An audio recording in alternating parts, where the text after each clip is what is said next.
fisherman was fished today, another man has gone out to sea. Another fisherman was lost today, life is moving on in Wendy. Another fisherman was fished today, another man has gone out to sea. Another fisherman was lost today, life is moving on in Wendy. Chapter 22. Merry Christmas.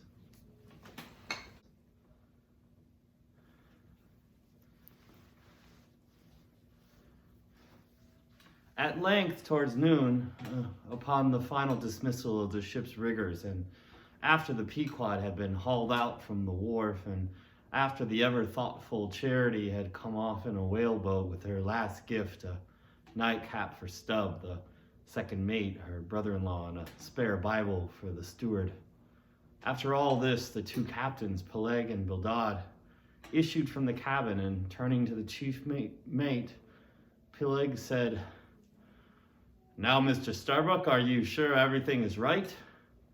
Captain Ahab is all ready. Just spoke to him. Nothing more to be got from shore, eh? Well, call all hands then, muster. I'm out here. Blast 'em." No need of profane words, however great the hurry, Peleg, said Dodd, but away with thee, friend Starbuck, and do our bidding.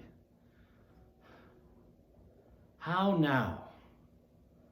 Here upon the very point of starting the voyage, Captain Peleg and Captain Dodd were going it with a high hand on the quarterdeck, just as if they were to be joint commanders at sea, as well as to all appearances in port. And for Captain Ahab, no sign of him was yet to be seen, only they said he was in the cabin.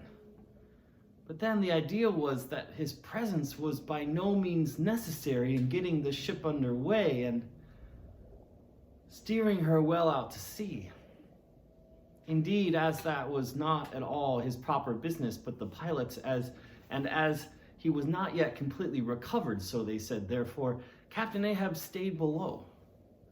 And all this seemed natural enough, especially as in the merchant service, many captains never show themselves on deck for a considerable time after heaving up the anchor, but remain over the cabin table, having a farewell merrymaking with their shore friends before they quit the ship for good with the pilot.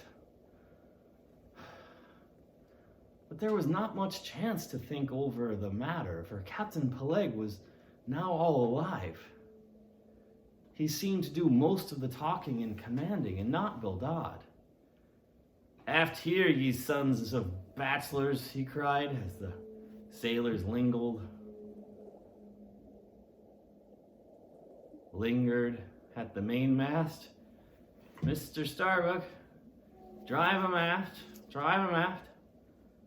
"Strike the tent there," was the next order. As I hinted before, this whalebone marquee was never pitched except in port, and on board the Pequod for 30 years, the order to strike the tent was well known to be the next thing to heaving up the anchor.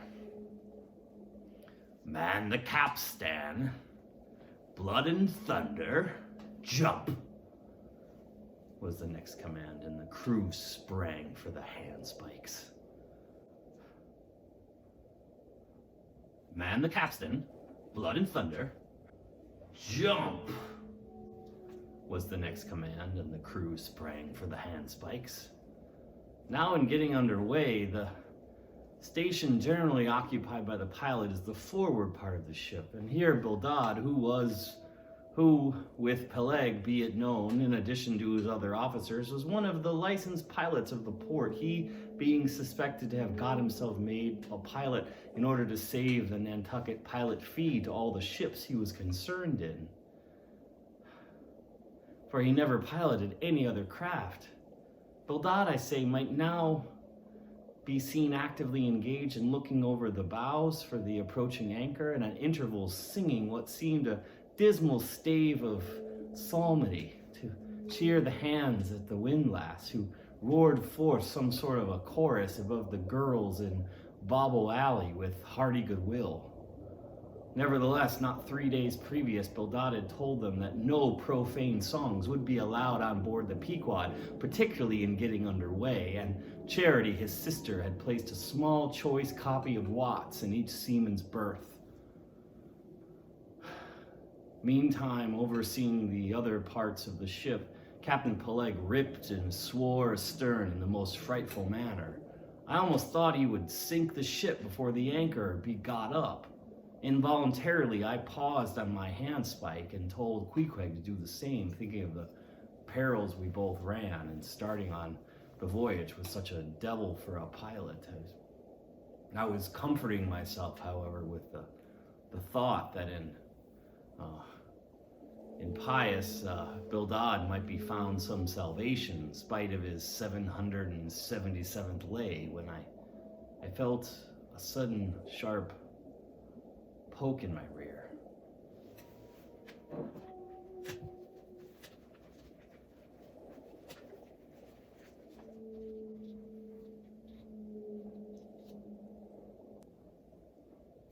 And turning round, and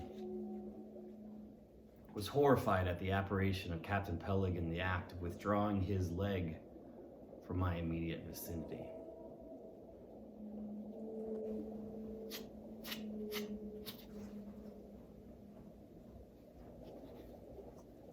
That was my first kick.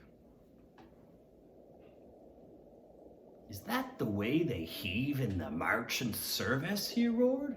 "Spring, thou sheephead, spring, and break thy backbone. Why don't ye spring, I say, all of ye? Spring, quahog. Spring, thou chap with the red whiskers. Spring there, Scotch cap, spring, thou green pants. Spring, I say, all of ye, and spring your eyes out." And so saying, he moved along the windlass here and there, using his leg very freely, while imperturbable Dodd kept leading off with his psalmody. "Thinks I, Captain Peleg might have been drinking something today."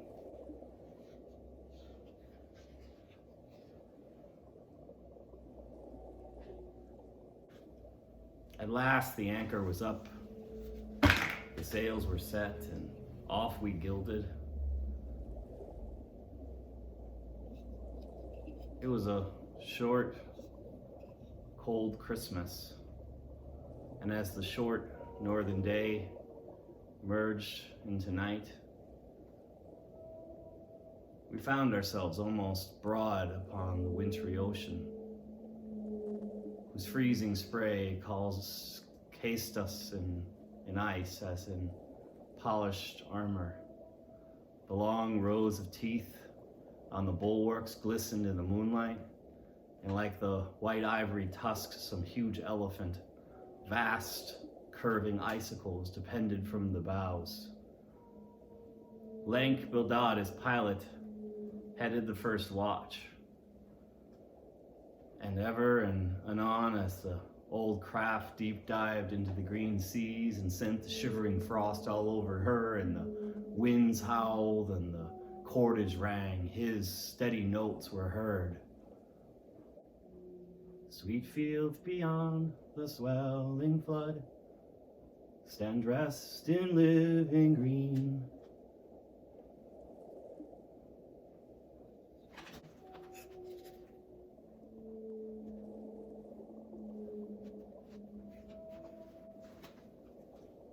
"Sweet fields beyond the swelling flood stand dressed in living green. So to the Jews old Canaan stood, while Jordan rolled between." Never did those sweet words sound more sweetly to me than then. They were full of hope and fruition, spite of this frigid winter night in the boisterous Atlantic, spite of my wet feet and wetter jacket. There was yet, it seemed to me, many a pleasant haven in store. and meads and glades so eternally vernal that the grass shot up by the spring, untrodden, unwilted, remains at midsummer. At last we gained such an offing that the 2 pilots were needed no longer. The stout sailboat that accompanied us began ranging outside. It was curious and not unpleasing how Peleg and Dodd were affected at the juncture, especially Captain Dodd, for loath to depart yet, very loath to leave for good, a ship bound on so long and perilous a voyage beyond both stormy capes, a ship in which some thousands of his hard-earned dollars were invested, a ship in which an old shipmate sailed as captain, a man almost as old as he, once more starting to encounter all the terrors of the pitiless jaw, loath to say goodbye to a thing so every way brimful of every interest to him. Poor old Dodd lingered long, paced the deck with anxious strides, ran down into the cabin to speak another farewell word there, again came on deck and looked to windward, looked towards the wide and endless waters, only bounded by the far-off, unseen eastern continents, looked towards the land, looked aloft, looked right, looked left, looked everywhere and nowhere, and at last, mechanically coiling a rope upon its pin, convulsively grasped stout Peleg by the hand, and holding up a lantern for a moment, stood gazing heroically in his face, as much as to say, "Nevertheless, friend Peleg, I can stand it. Yes, I can."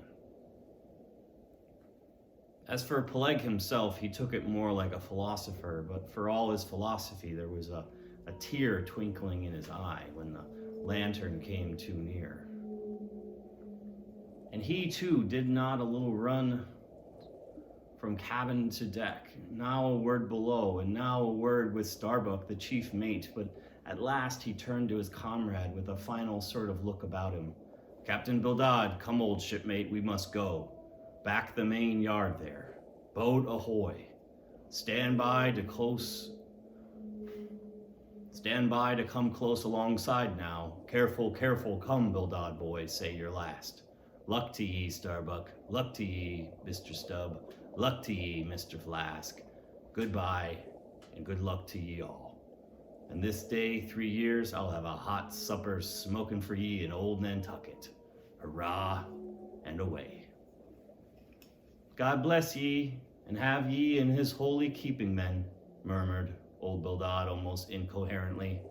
"I hope you'll have fine weather now, so that Captain Ahab may soon be moving along ye. A pleasant sun is all he needs, and you'll have plenty of them in the tropic voyage ye go.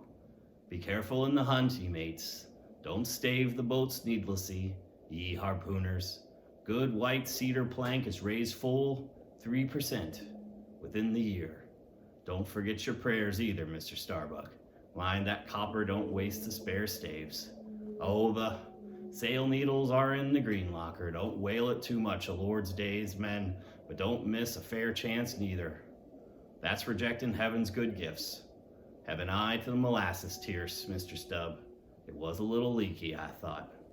If you touch the islands, Mr. Flask, beware of fornication. Goodbye, goodbye. Don't keep that cheese too long down in the hold, Mr. Starbuck. It'll spoil. Be careful with the butter. 20 cents to the pound it was. And mind ye, if... Come, Captain Dodd, stop palavering away." And with that, Peleg hurried him over the side, and both dropped. And with that, Peleg hurried him over the side, and both dropped into the boat. Ship and boat diverged. The cold, damp night blew between. The cold, damp night breeze blew between. A screaming gull flew overhead. The two hulls wildly rolled, and gave 3 heavy-hearted cheers, and blindly plunged like fate into the lone Atlantic.